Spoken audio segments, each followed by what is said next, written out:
Okay, this is like Kill Bill because there's multiple parts. Part 1, Scott, Snake River Stick Bow. Good work on your paddle bows. By now, after 2 bows, you've discovered that making paddle bows and painting them is addictive. But you did a great job. Thank you for the pictures.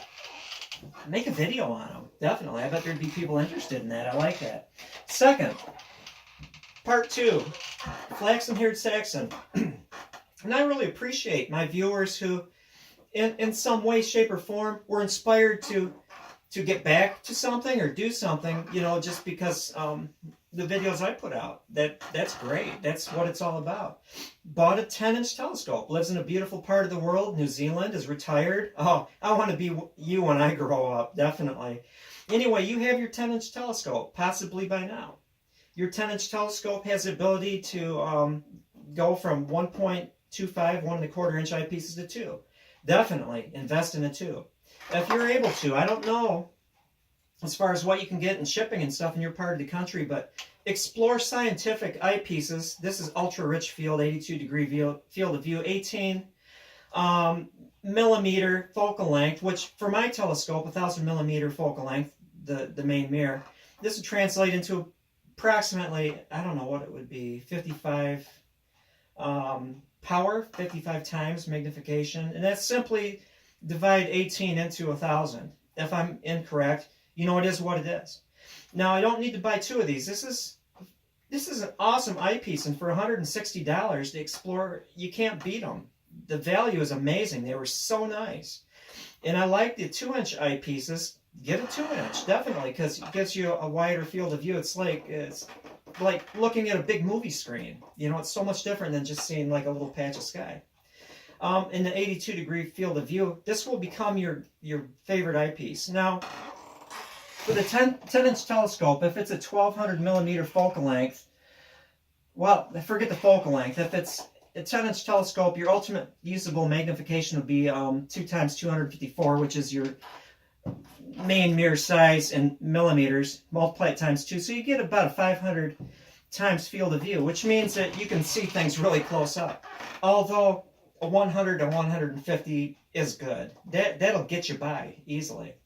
You don't need to buy 2 of these. You don't need to get an 18. You don't need to get an 8.8 or a 9 or something like that.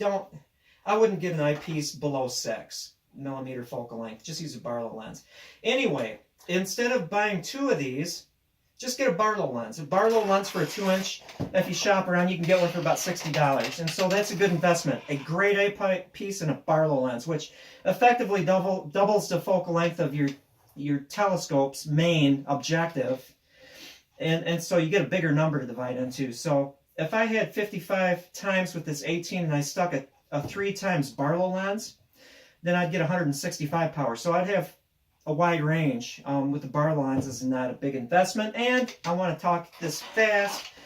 A Telrad finder. So you're looking through this and you're not just looking through a finder telescope. They're telescopes, finder scope, and seeing just a little patch of sky. You're seeing the entire thing, and then you're zeroing in on things with bullseyes. There's concentric circles in this.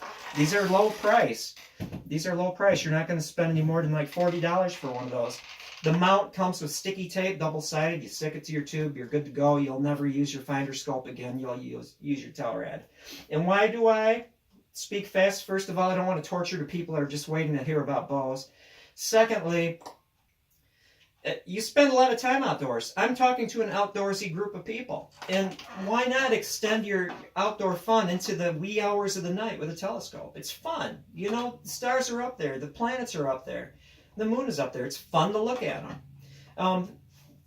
Part whatever I'm on, 3, don't get a Ryobi orbital disc sander because they always want to be on. You plug them in, they turn on their own. You set them down, they turn on. The switch is ridiculous. It's ridiculously badly engineered. I'm going to not throw it away because I don't want to waste it. The motor's good and the orbital action works good. Drill hole through here, replace this dumb push-me-pull-you Dr. Doolittle switch with a toggle. There we go, on the bows. My goal today, because we're goal-oriented, apologize for my squeaky chair. Maybe I'll put some Teflon lubricant on it so I'm not bothering you with it. 2 paddle bows. I want to have them rawhide back tonight using hide glue, not tight bend, because when you use hide glue, you're not going to have to throw away the gauze if you wrap it with gauze after you use it, or, you know, cut off the ace bandage. Hide glue is nice because it doesn't stick to whatever you're using to wrap it. Plus it bonds well if you do it correctly. I already have rounded this back on this one, on number 1 bow, and I've got it grading from a rounded kind of cross-section lenticular because it's flat on the belly to a triangular cross-section. There is a definite ridge running down here, which I want because it looks cool underneath the rawhide. And I have not really worked on this one side yet, but I did mark it. I've got 9 inches from the tip, a line going dead center, index. And then on the sides, using my Scribe-O-Matic, I set it for the thinnest part of the limbs, which it's even because when I was working these round, I would not only pay attention to whether or not I'm centering that circle on here so I don't have a thin edge here and a thick edge here. Pay attention. I also count when I do it. 1, 2, 3, 4, holding it at an angle, and then the same number on this side. And that generally keeps things square. But I've got my index line on the side, got mine running down the center, and it's simply, I will use a rasp, maybe my scraper a little bit, but the sanding block.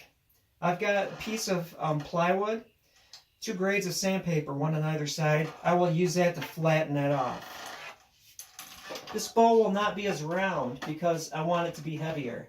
That's it. And then I've got number 3 bow sitting here, Newell's Northern Plains horse bow, and I can have it sitting on my tillering stick stressed for as long as I want because it doesn't matter if it gets string follow. That's the whole point. You get a bow of string follow, you reflex the handle, and if I get some of that string follow by just abusing it this way, all the better. That means I have to steam bend this less here. I do have to steam bend a twist out of it, this limb twist. It's got a propeller twist in it, but that's all right. Be patient when you steam bend too, especially in a thick, probably more than 3/4 of an inch in the handle.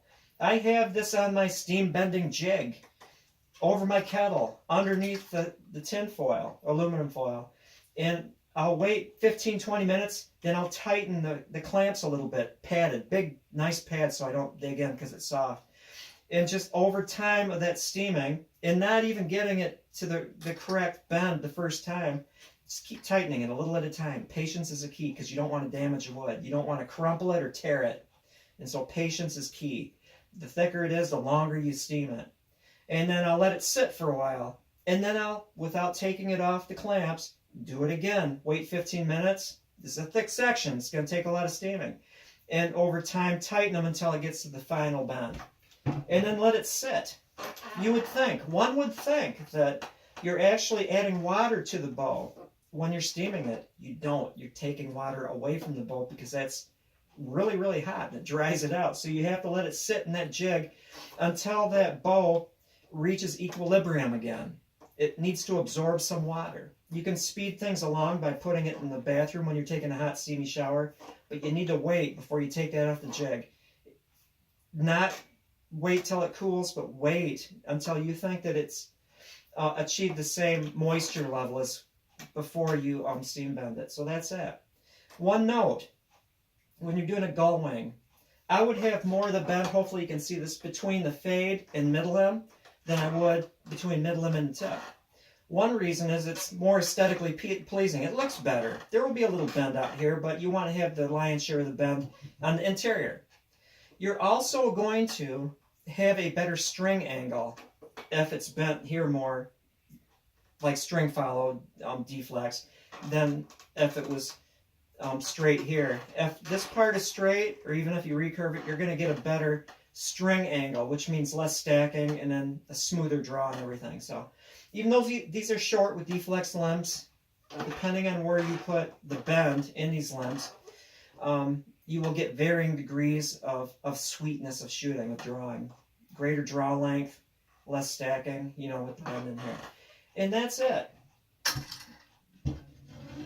Let's see here. Oh, I'm sorry, I'm just exhausted. Let's see. 170 days to go before I close the gate. Not that I'm counting. Count everything. Okay, now I'm going to torture you with Denver Bell on a screechy violin. My $79... Oh, a squirrel just went running by. Imagine that.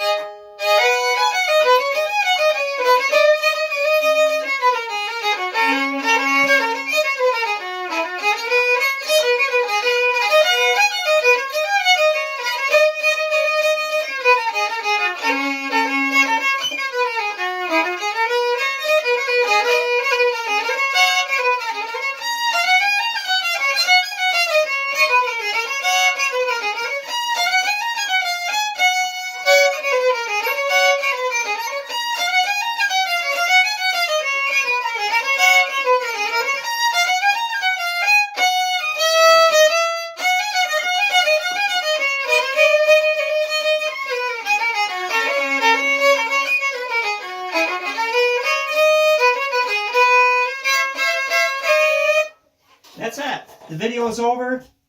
Go watch Bob the Science Guy's videos. He's good. He teaches things in a way that's not aggressive or foul. He's a good guy. Also lives in northern Michigan.